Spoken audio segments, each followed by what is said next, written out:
All right. Hello, everybody. How is that looking on your end? Does it look like slides? Do you see a bunch of? Okay, cool. Awesome.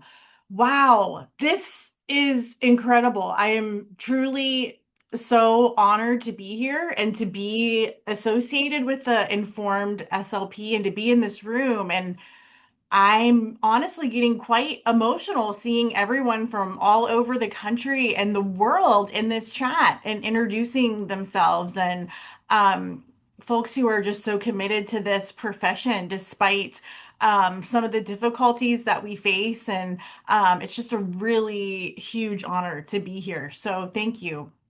I just want to give a little bit of background about where I am coming from that hopefully helps to situate how you might take what I'm saying. You can take it or leave it. I'm always open to dialogue and feedback.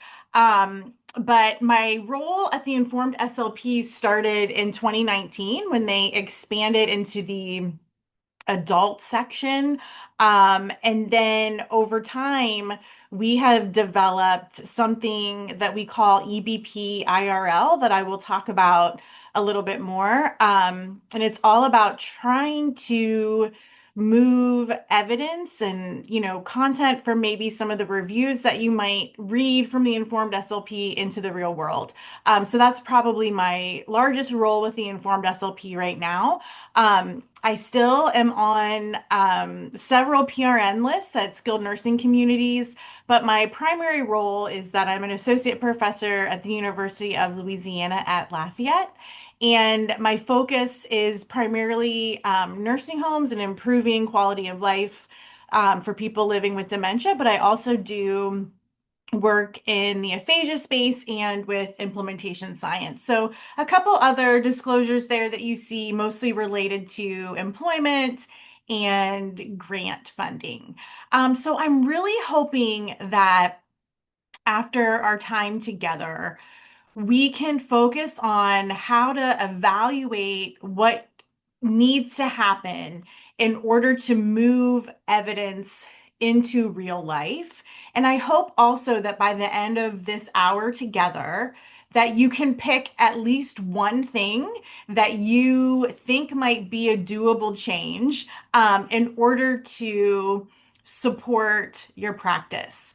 Um, so this is how I felt as a master's student who I just met one of my master's student cohorts earlier on this call from like almost 25 years ago. So it's so exciting to connect with all of you and to see the diversity of folks that are joining us. But as a master's student, I worked in a very traditional research lab. It was an eye movement research lab, and my mentor was wonderful, and she had a lot of scientific funding to continue along the path of eye movement research. And I liked doing that, and I knew it was important, but it didn't necessarily caused me to have like that burning passion. I felt that way more in the clinic. But then I also did really appreciate research, but I also felt like never the two paths shall meet. They seemed so dramatically different to me. So I spent about 10 years in between my master's and PhD, working as a clinician. I still work as a clinician now. And I just remember as a full-time clinician experiencing such cognitive dissonance between what it was that I wanted to do, what I knew was best practice, and what I was able to do based on sometimes it was a knowledge gap, right? Like sometimes I really did need continuing education about something, but probably the majority of the time it was because there was some type of organizational constraint that was causing me to not be able to do what I wanted to do, to implement evidence-based practice. So it just really caused me, frankly, a lot of moral distress because I felt like I was not helping anybody at my job and I just felt helpless. Um, So at the very beginning of my PhD program, I got introduced to this term known as implementation science. It's starting to get a lot more traction in conversations, but it also may be new to you. Um, but this monograph that you see here by Dean Fixon and colleagues, it came out in 2005. And I was introduced to it about 5 or so years later.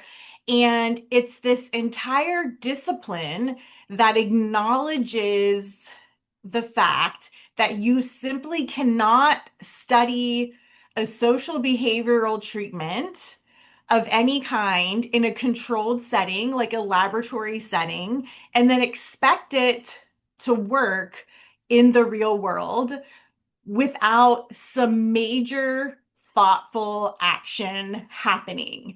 And so I realized when I was introduced to implementation science that this wasn't just happening in the field of speech language pathology.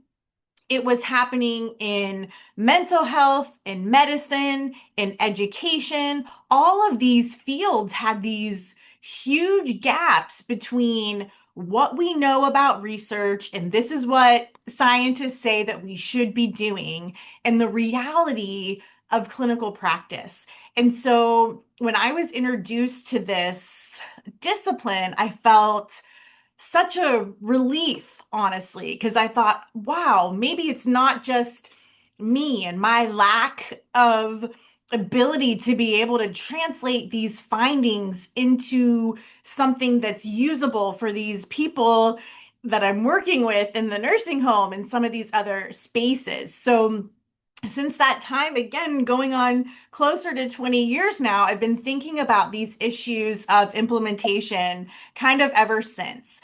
Um, so those of you that are informed SLP members, those of you that are not, I'm not sure many people in our field can get very far without looking at this triangle, right? Which is this process of evidence-based practice that you see in the middle. But again, we're always supposed to be taking into account, yes, the external evidence, which the informed SLP, that's what we do, right? We take that external evidence and we make it clinically applicable for your setting. But you also have your internal evidence, right? Which is the data that we're taking as clinicians. And then you have clinical expertise, and then you have the client perspectives, right? And so I think that there is a very large emphasis on external evidence, as there should be, right? Because we want reimbursement for our services. It's very important that we have a scientific basis for what we're doing.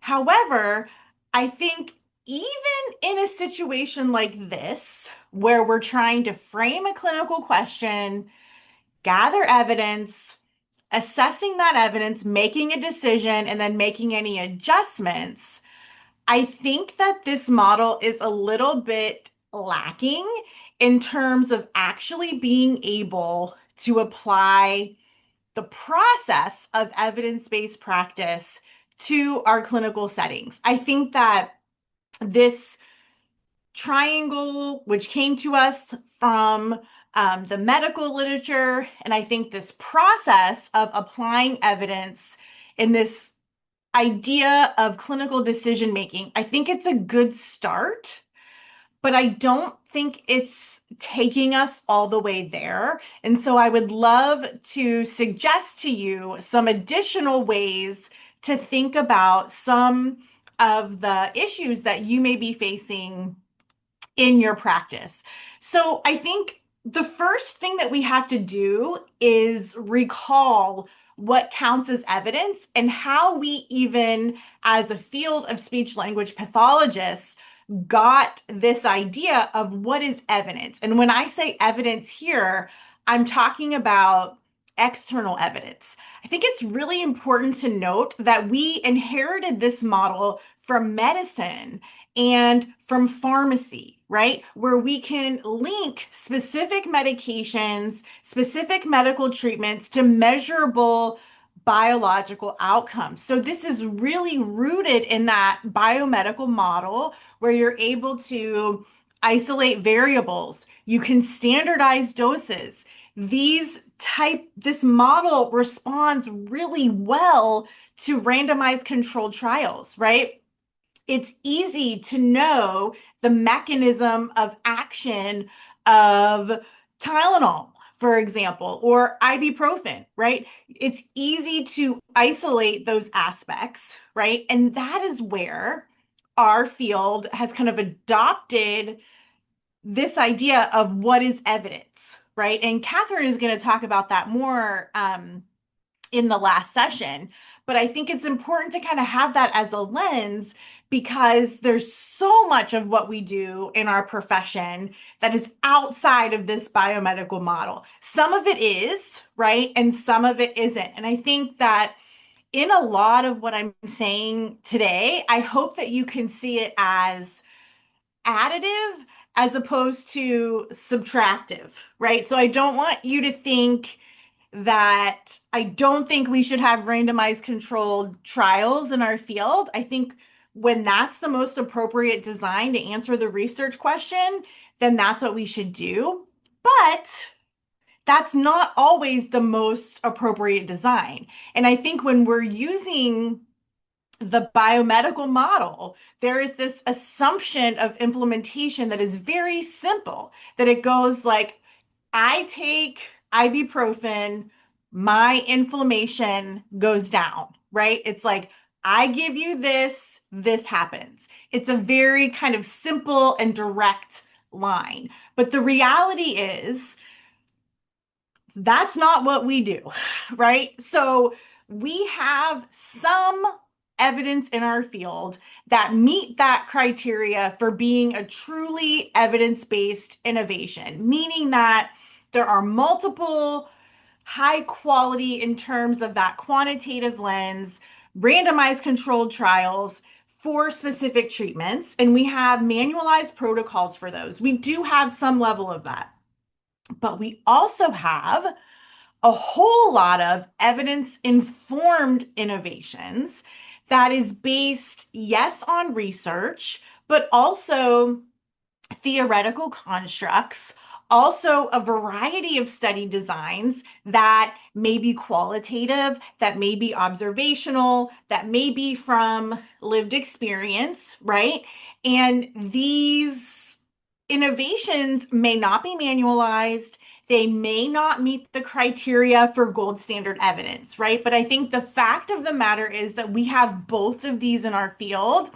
And I don't know that we do ourselves any favors by saying we have to go with evidence-based versus evidence-informed. I think we have to know that there's both types, right? And allow that to help to inform our clinical decision making, right? So when I think about the types of studies that are reviewed in the informed SLP, right? There's multiple study designs, right? There's multiple research questions that are answered in a multitude of ways, right? And so this idea of what is external evidence is just one layer of many when we think about the complexity of taking something that was studied in a very controlled, well-resourced, quiet setting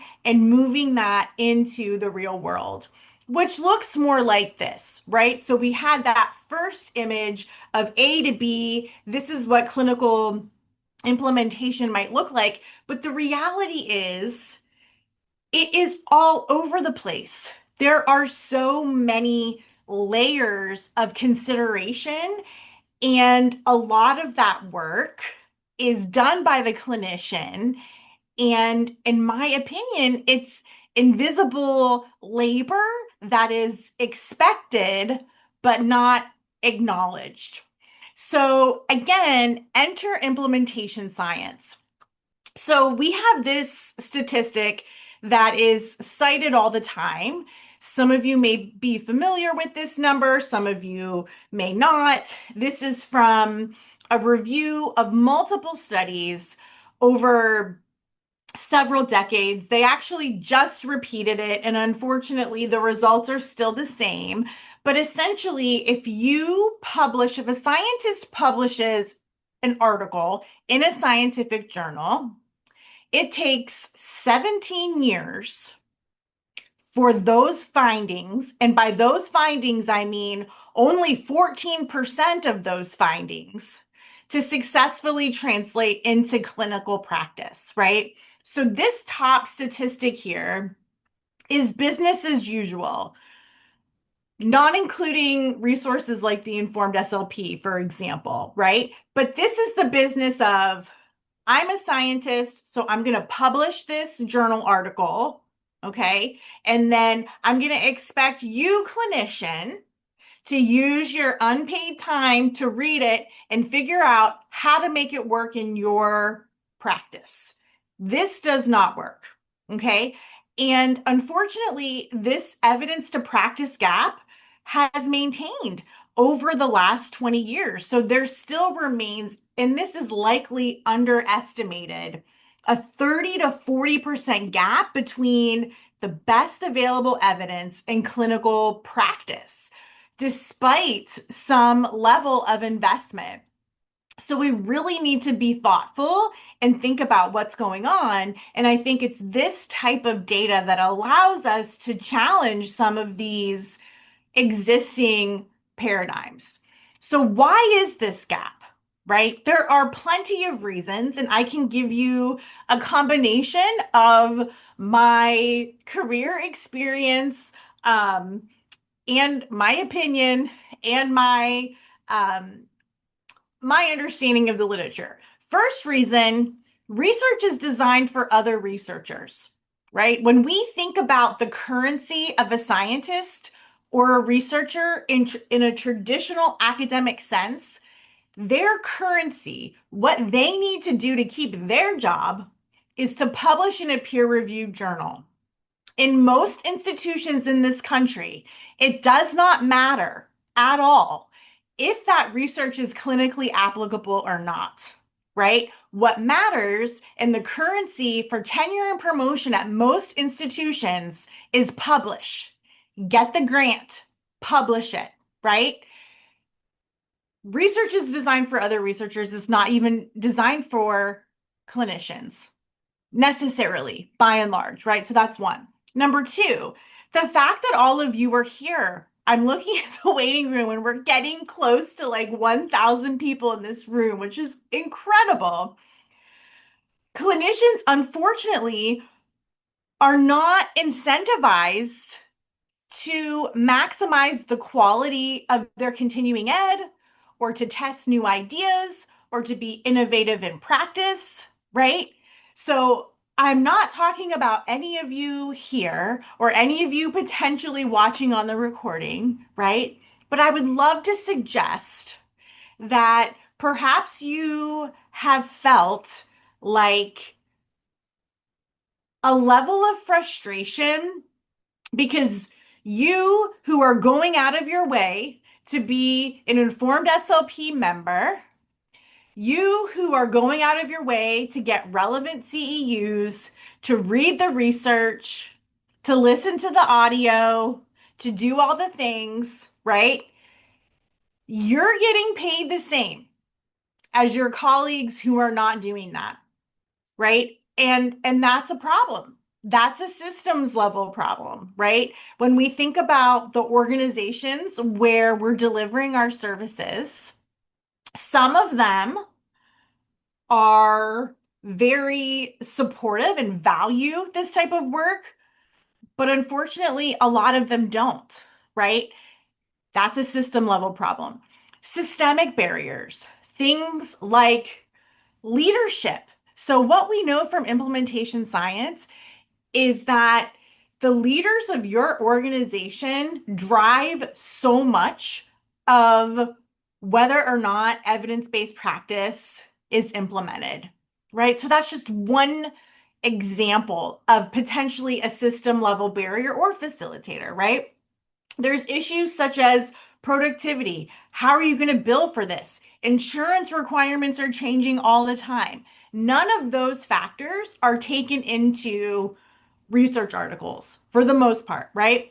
Fourth reason, our scope of practice is so much larger than what people even remotely know or understand. So many of us are having to spend so much labor and time trying to explain to people what we do and what our value is that it's hard to even think about this process of implementation because there's so much work on the front end of saying, no, I really can help with literacy. I really can help with this. I can do this, right? And that causes um, part of this implementation problem as well. And then the final piece here is quality control, right? So we know if you're a member of the Informed SLP, it is so impressive to me the level of quality control that we have.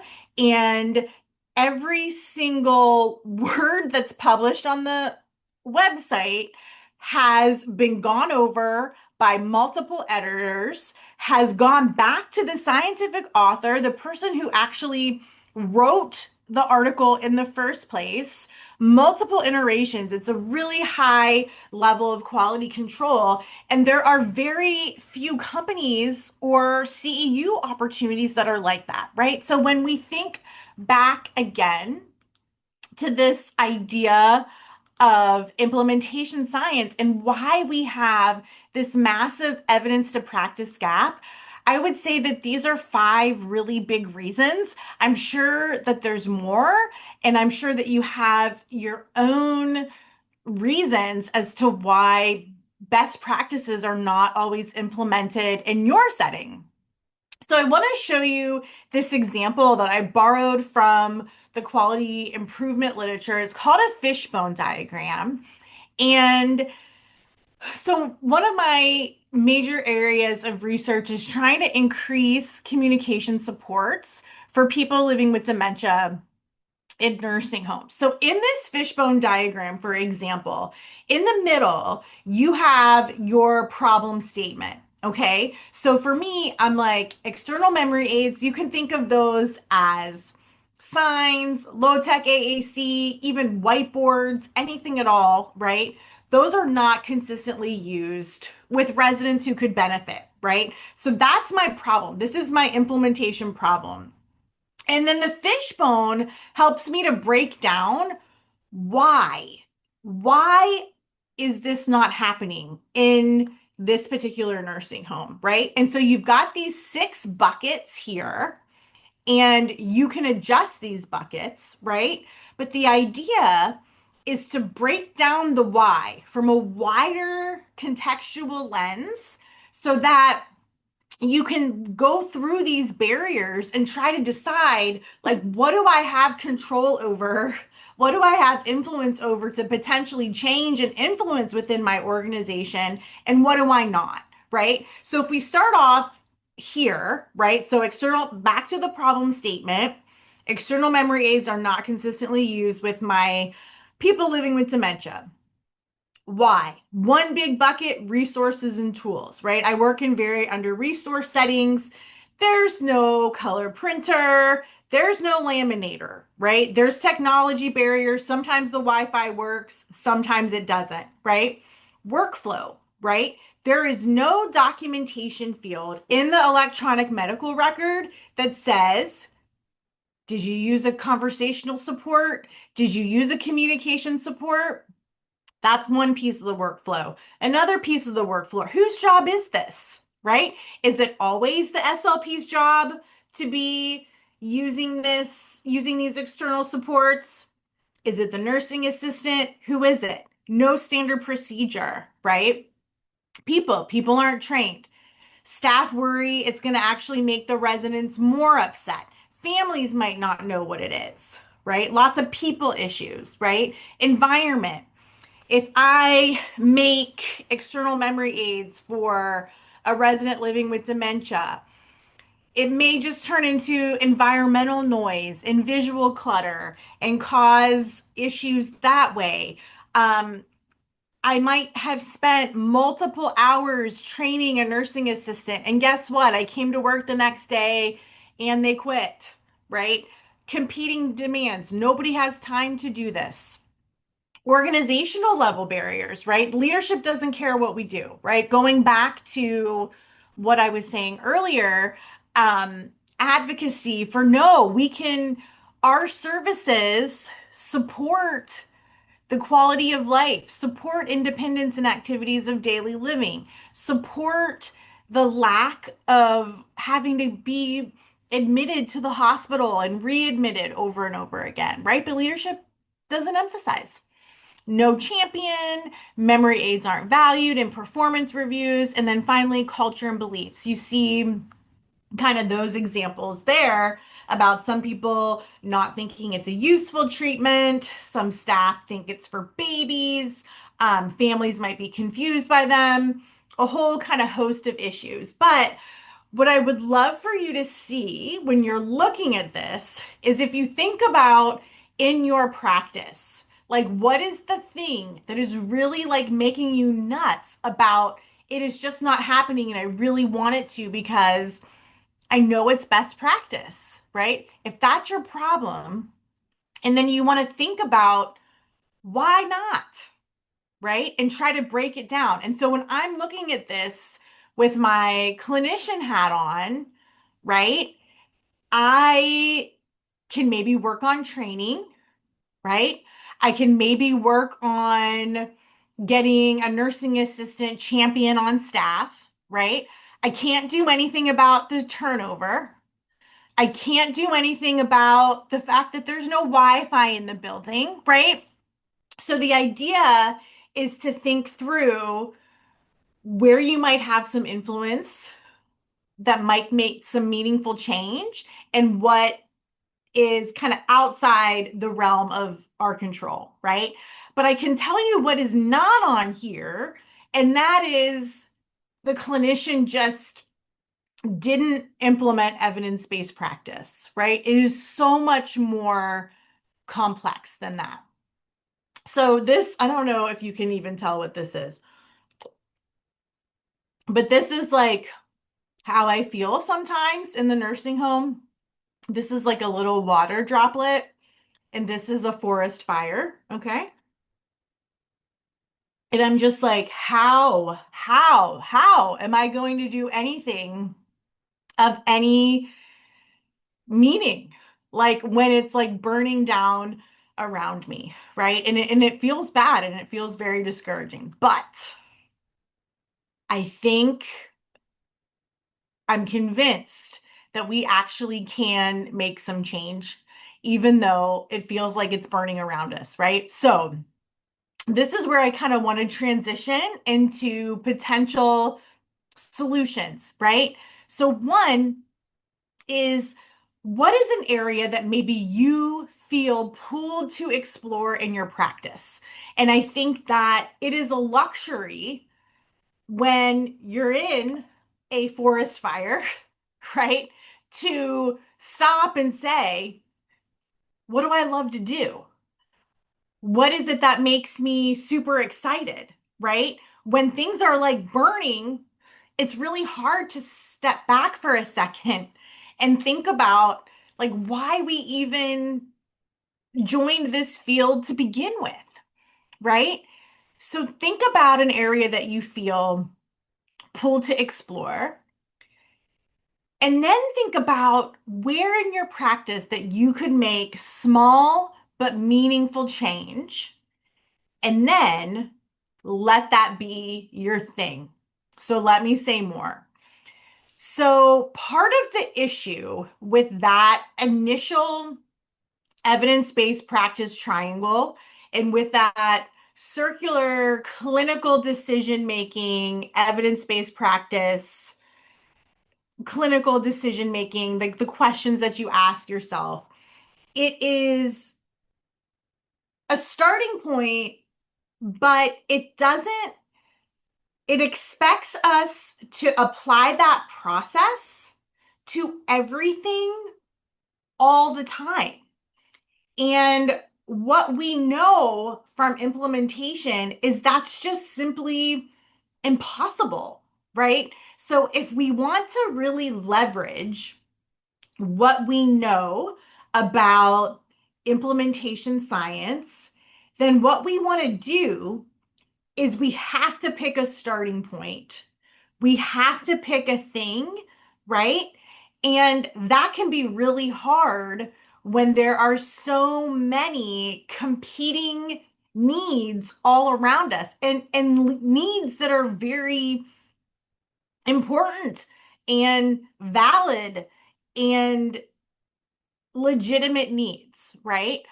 But one way to think about what you might want to start with is to think about from a quantitative perspective, right? So, what might meet the biggest needs for the most people that you serve, right? What's something that you could focus on, right?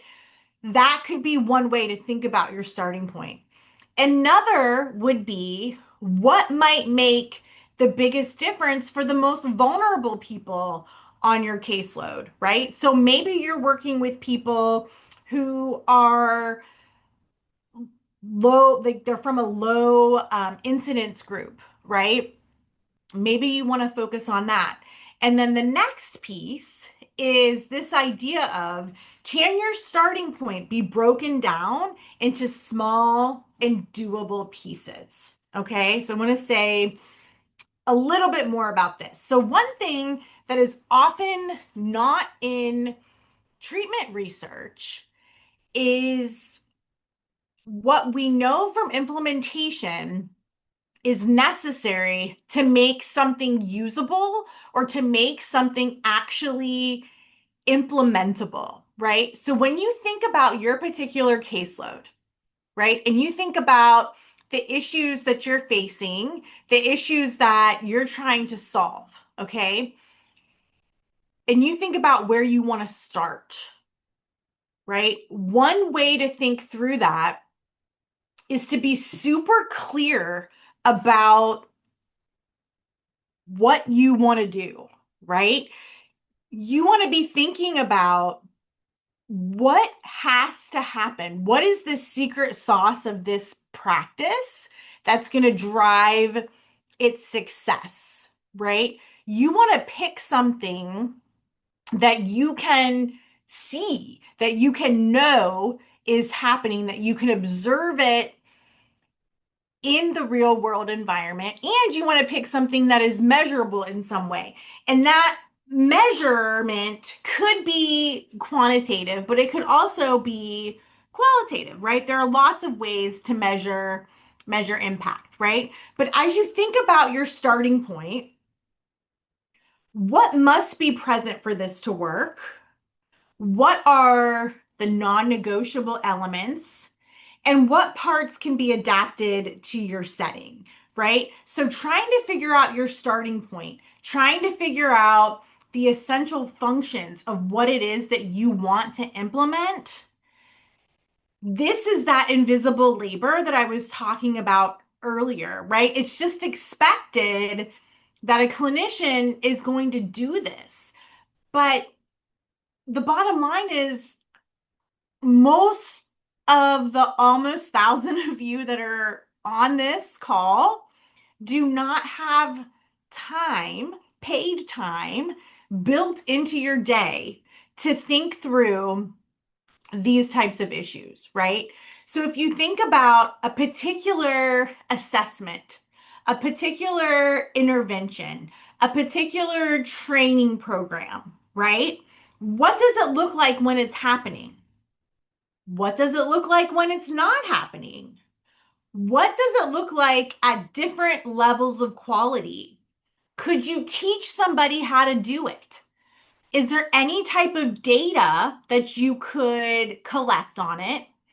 Could somebody else repeat it? And how do you know when it's happening, right? So that's one thing when we think about this issue of what it is that we're actually implementing, right? So before we kind of move on to context, right? I just want to pause for a second and say that we've kind of have been talking about several aspects so far that are really nuanced and complex. So I want to circle it back for just a second. One, we talked about how this idea of the process of evidence-based practice is way more complicated than it looks. Okay. We've talked about how the expectation is that clinicians implement evidence-based practice all the time to everyone in all cases, right? And that just doesn't work. Okay. So, what we're doing now is we're considering how to start somewhere, right? So, now I'm encouraging you to think about a pressing issue in your practice where you could see some meaningful change. What we know from implementation is that your best shot at truly getting measurable, sustainable change in your practice is when you pick something that is observable, that other people can see, that has kind of defined boundaries, right? And that is able to be measured and repeated in some way. So as you think about your practice and you think about your starting point, maybe start there, right? The next consideration might be, is your context ready for it, right? So let's say you pick a thing, right? Back to my example of external supports for people living with dementia, right? I have to ask myself, who else impacts whether or not my thing happens beyond the client, right? And again, this is something that is not published usually at all in most research articles, right? So for many of you, this is teachers, leadership, insurance companies, families, supervisors, company policy, community partners, right? There are so many people besides us and besides the client that we're serving in front of us that impact whether or not we can implement what it is that we want to implement, right? So that's one piece is like the who. And then another piece is to really try to step back and think about your organization. If it's a school, if it's a healthcare system, right? Healthcare systems, most school districts, they have some level of mission or vision, or this is how we do it in this district, right? This is how we do it within this healthcare organization.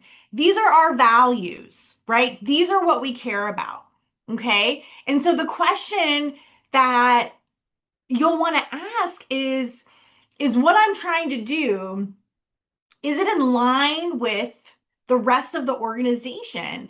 And this is where I think we can really shine as speech language pathologists because we contribute so positively to those missions. When you think about access to the curriculum, when you think about patient satisfaction, when you think about metrics that are really important to these organizations, we can really contribute to those.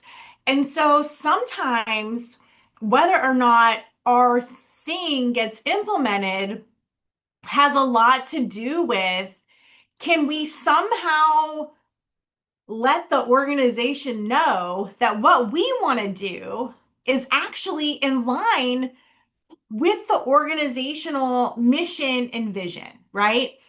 Is the system where we're working ready for it?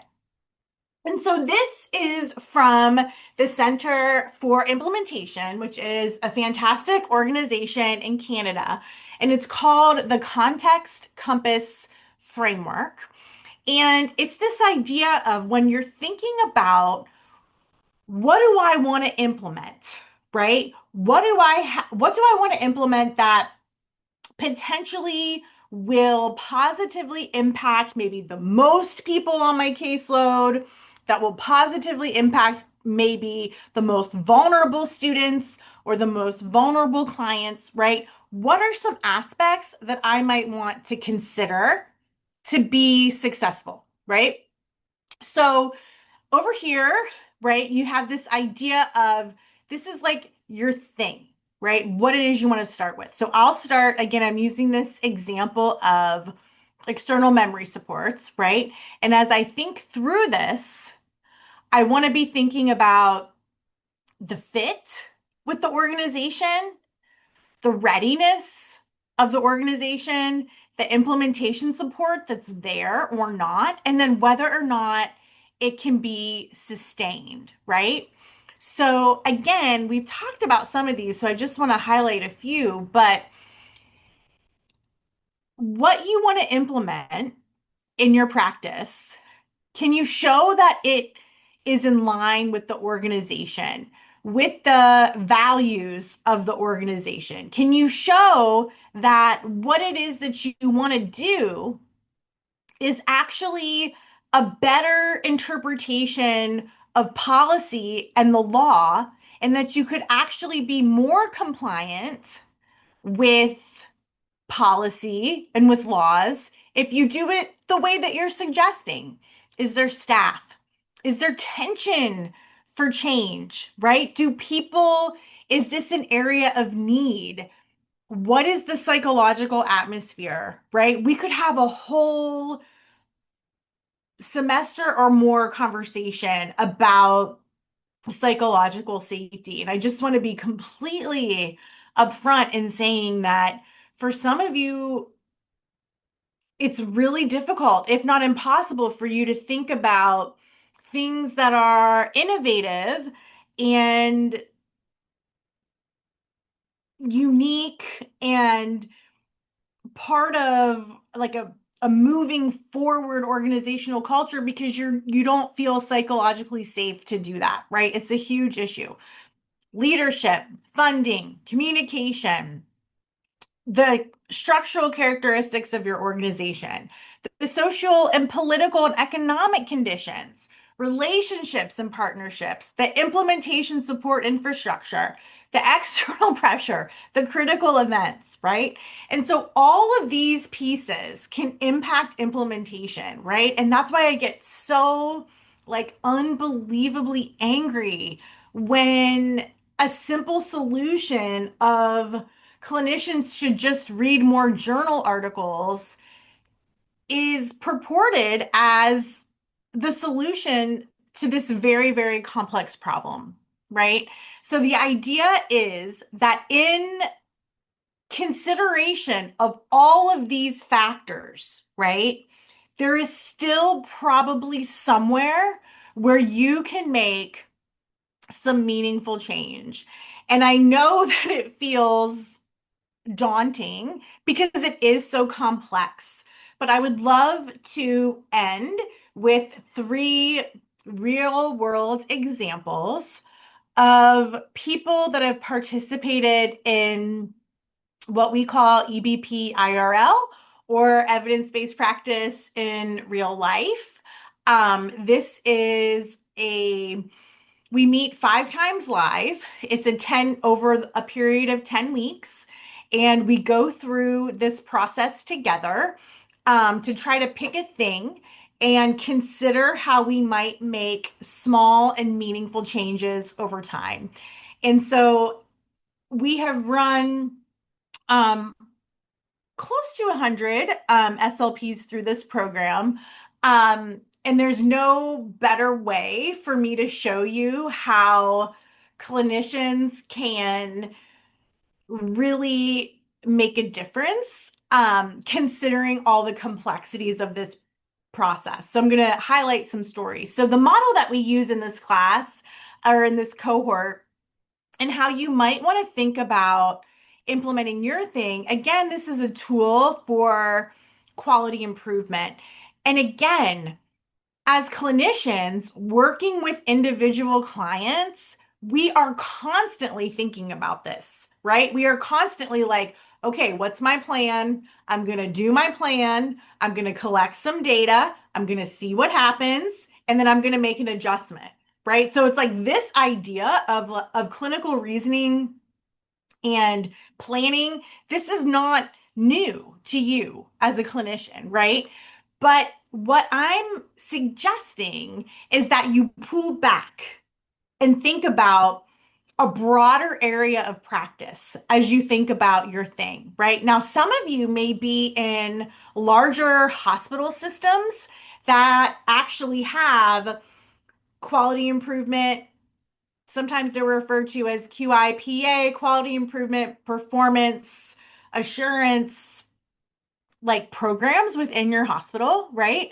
Um, or you can just kind of pull back on this level of thinking and apply it to your practice without having to go through like a formal program, right? So let me walk you through these examples. So, Teresa, okay, their thing, their starting point. And remember, right, we want it observable, we want it coachable, we want to be able to see when it's happening, when it's not happening. So, Teresa is at a large hospital system, and she is one SLP in a specific hospital, and she wants to influence change in the multiple hospitals within her system by using a standardized MBS protocol. Okay, that was her thing. Because at the current moment, there were multiple SLPs using no protocol.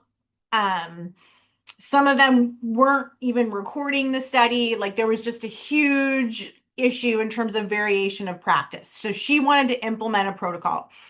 Kimberly, um, wanted to shift kindergarten and first grade narrative language support from individual referrals to an MTSS approach so more students could get help earlier.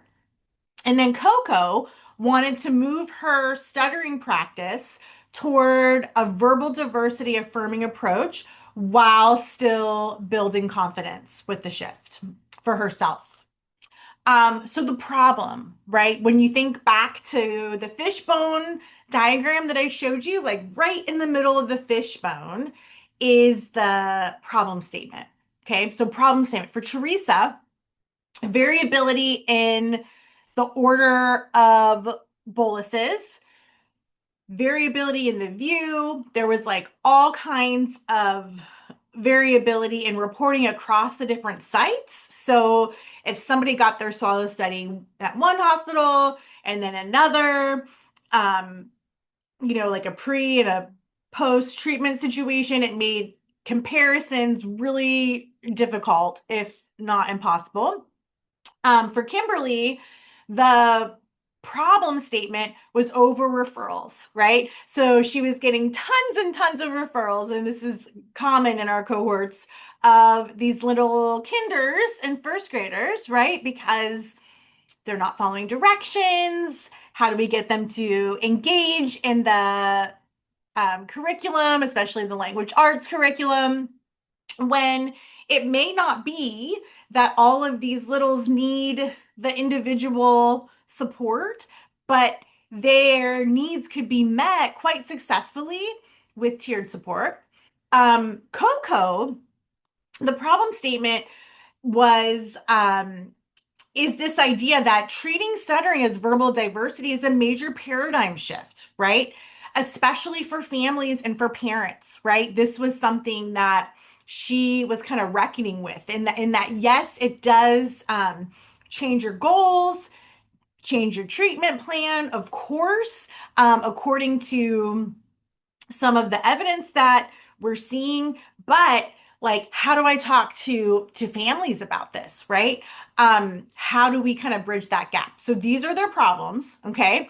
And so here are their proposed changes, right? This is how they try to put some boundaries around their thing to get it implemented. So Teresa, it was a little bit more straightforward, right? Because she had an evidence-based protocol, right? And she just wanted to implement it across the facilities. And the way that she was going to do that was to adjust the electronic medical record, right?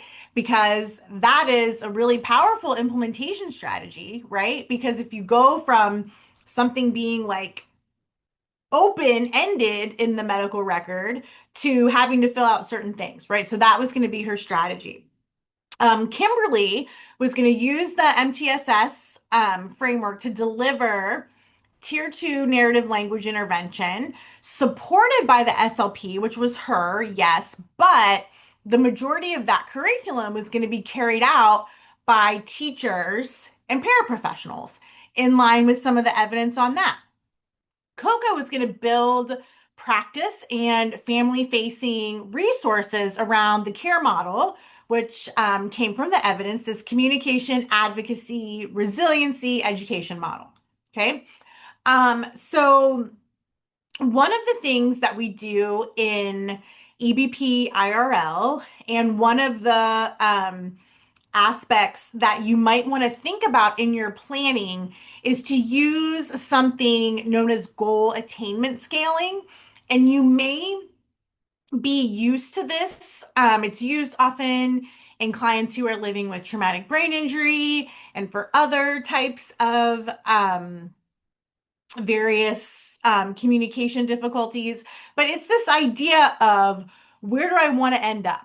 Right. So here's the other thing that you want to do with whatever it is that you choose to implement, is you want to put some time boundaries around it. Right. So it's like, that's the thing about this kind of amorphous process of like, just do evidence-based practice. Right. So you want to pick an area to focus on. Right. You want to put some boundaries around it, right? So goal attainment scaling is one way to do that. So you start with, this is my expected outcome, right? And this is a nice way to like operationalize some of the aspects that do not lend themselves to like percent accuracy, right? So both Teresa, Kimberly, and Coco said, okay, after I get done with this 10-week session, this is where I expect to be. This would be much more than expected. This would be more than expected, much more, less, much less. Okay. So this is Karen Evans' brainchild, and it's the way that we explain Karen Evans, who is on Informed SLP staff. That we explain goal attainment scaling, right? Because it's like, this is another way to measure, right? This is another way to measure, like, are you having any impact within your organization, right? So if you think about getting your groceries delivered with like shipped or something, right? It is expected that your groceries are delivered with the approved substitutions, correct? Like, I'm going to put my order in. I expect it to come, right? Now, it would be less than expected if the groceries came with like random substitutions that you did not approve. And maybe there's a lot of like missing items, right? It would be much less than expected if you're like, what in the world? Like, this is not my food. Like, this is somebody else's order, right? It would be more than expected if the groceries were delivered exactly as ordered, right? You didn't even have one substitution, right? That's amazing. It never happens, right? Or much more is, not only is this exactly as I ordered it, no substitutions, but somehow they know about my favorite cookies and they just threw those in for free. Okay. So this is what we mean about goal attainment scaling. Now, going back to Teresa, Kimberly, and Coco, okay, they worked through this process, right? And so I'm just kind of highlighting for you, they're much more than expected, right? So for Teresa, if she can get system-wide adoption to where this modified barium swallow study protocol is adopted across the system and it's part of the adoption, or part of the dashboard rather, of the electronic medical record, oh my gosh, like that would be amazing. On the other hand, it would be much less than expected if there's like no buy-in from radiology or leadership, and they're like, Teresa, what are you doing? Okay.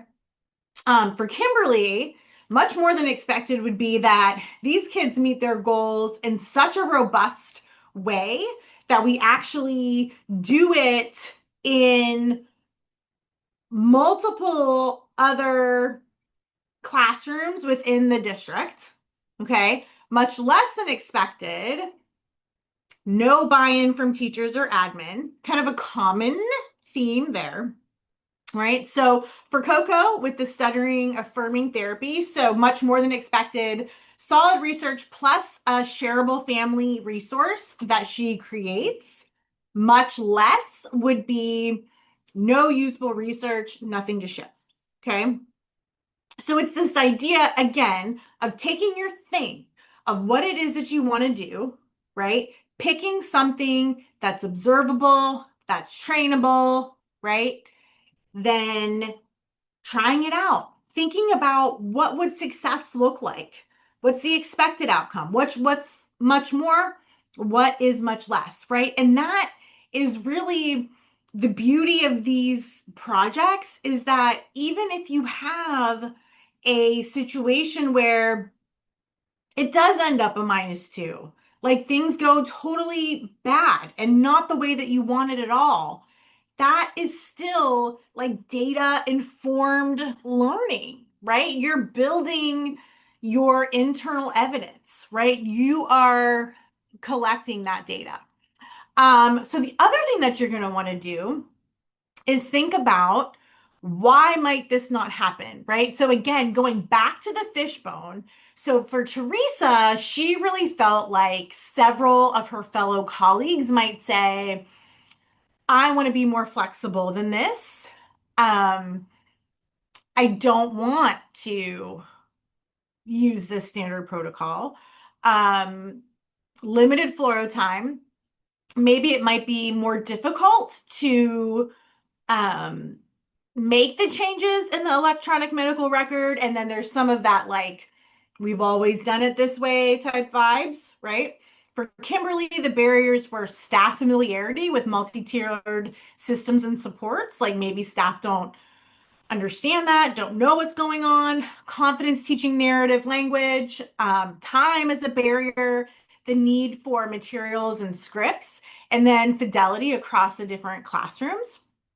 From Coco's perspective, the barriers were research takes time, practice may need to change, funding sources require specific goal types, right? So they might require that you are working on fluency or something, which goes against the research that she's trying to implement, right? And she was kind of worried about, trying to think about her confidence level and thinking through these conversations with families, right? So then they kind of worked through that plan, do, study, act cycle. Same thing that we do in therapy all the time, right? So in the planning piece, Teresa was going to really nail down that MBS protocol, track the steps with process measures, and really try to address the workflow, who is doing what, and then try to get in that electronic medical record.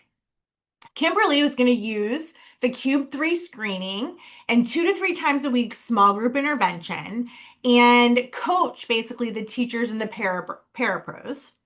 Coco was going to do some more research on verbal diversity affirming practice, changing the goals up, and then planning a strategy for communication.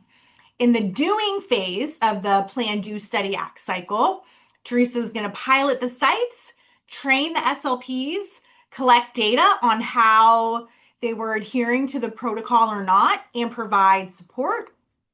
Kimberly was going to screen the tier 2 students with the Cube 3 for baseline, have the teachers and the parapros deliver the 2 to 3 times a week narrative intervention. And then Coco was going to measure her own comfort with having these conversations before and after, and also get some feedback from parents and teachers. The study part of the plan, do, study, act cycle, right, is really looking at the data. Again, we do this with our clients all the time, right? What's going well? What's not going well? So for Teresa, she's going to review the process measures, look at reliability, get some feedback from the SLPs, the radiology department, and the patients themselves.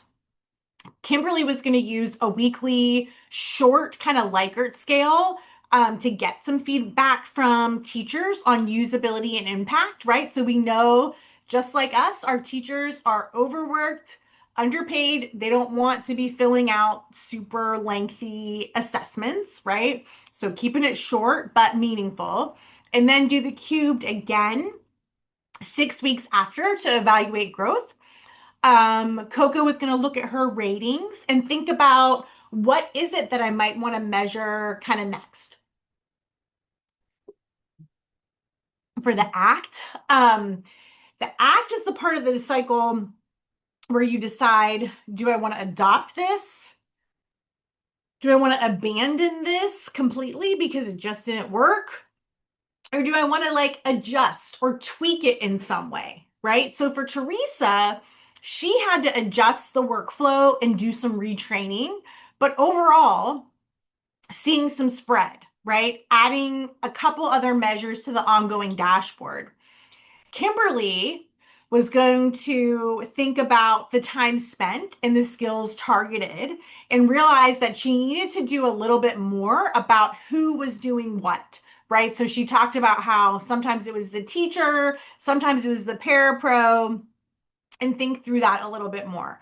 For Coco, she had some talking points that she wanted to adjust. She knew she needed some additional resources, and then she wanted to restart that cycle, right? So, hopefully, with those three stories, you can see that implementing evidence based practice is really hard, but it's so meaningful and we can do it, right? And you're already doing it every day with your individual clients. And what implementation science and quality improvement allows us to do is extend that same thinking to broader systems, right? And it's certainly not a you problem. So if you leave here with nothing else, I hope you recognize that you're not deficient in any way, right? This is a very overwhelming task. And it's only now being kind of brought more into the light, and it's only now being made more visible just how hard this is. It's not just you. You're in really good company, and there's very limited training opportunities on how to do this.